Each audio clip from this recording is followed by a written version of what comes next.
আসসালামু আলাইকুম। তৈরি করে দেখাবো ফুলকপির পাকোড়া। ফুলকপির পাকোড়া তো অনেকভাবেই খেয়েছেন। একবার এভাবে বানিয়ে দেখুন, এর স্বাদ মুখে লেগে থাকবে। একদম নতুন রেসিপিতে তৈরি করে দেখাবো। আর এই পাকোড়া যদি আপনি একবার বানিয়ে খান তাহলে ফুলকপির অন্য পাকোড়া খাওয়ার কথা ভুলেই যাবেন। তো চলে যাচ্ছি মূল রেসিপিতে। এখানে আমি কিছুটা ফুলকপি কেটে পরিষ্কার করে নিয়েছি। আর ফুলকপিগুলোকে অবশ্যই এরকম চিকন করে কেটে নিতে হবে।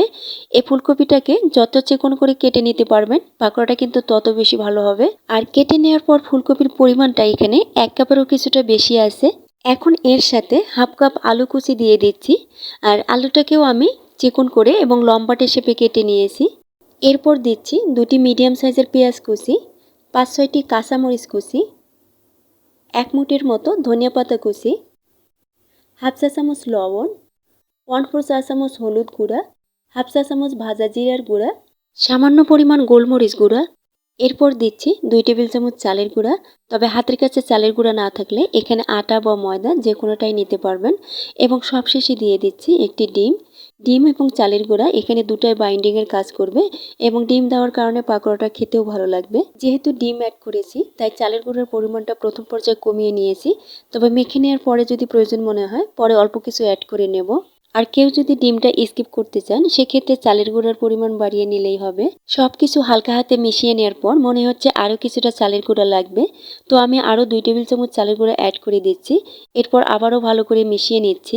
পাকোড়া তৈরির জন্য মিশ্রণটা আমার এখন রেডি। আর এটাকে কিন্তু বেশি করে আবার আটা ময়দা দিয়ে শক্ত করা যাবে না।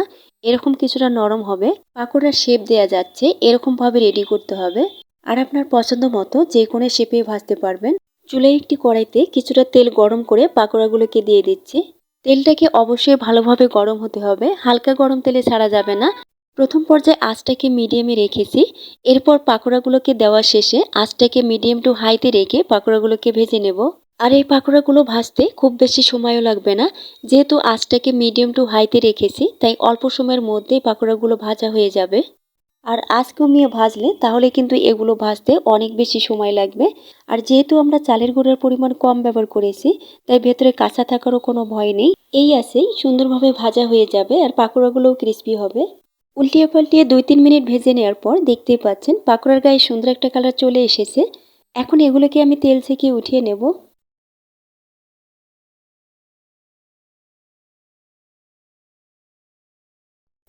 সবগুলো পাকোড়াই আমি ভেজে নিয়েছি। আর দেখতেই পাচ্ছেন পাকোড়াগুলো দেখতে কতটা সুন্দর লাগছে। এই পাকোড়াগুলো গরম অবস্থায় ক্রিস্পি থাকবে, ঠান্ডা হলে কিন্তু নরম হবে। তাই চেষ্টা করবেন গরম অবস্থায় খেতে, তাহলে এর আসল টেস্ট পাবেন। তবে এই পাকোড়াটা ঠান্ডা হলেও সসের সাথে খেতে কিন্তু অনেক ভালো লাগে। তো আশা করছি রেসিপিটা আপনাদের ভালো লেগেছে। ভালো লেগে থাকলে প্লিজ একটি লাইক দেবেন এবং চ্যানেলটিকে সাবস্ক্রাইব করে পাশেই থাকবেন। সবাই ভালো থাকবেন। আল্লাহ হাফেজ।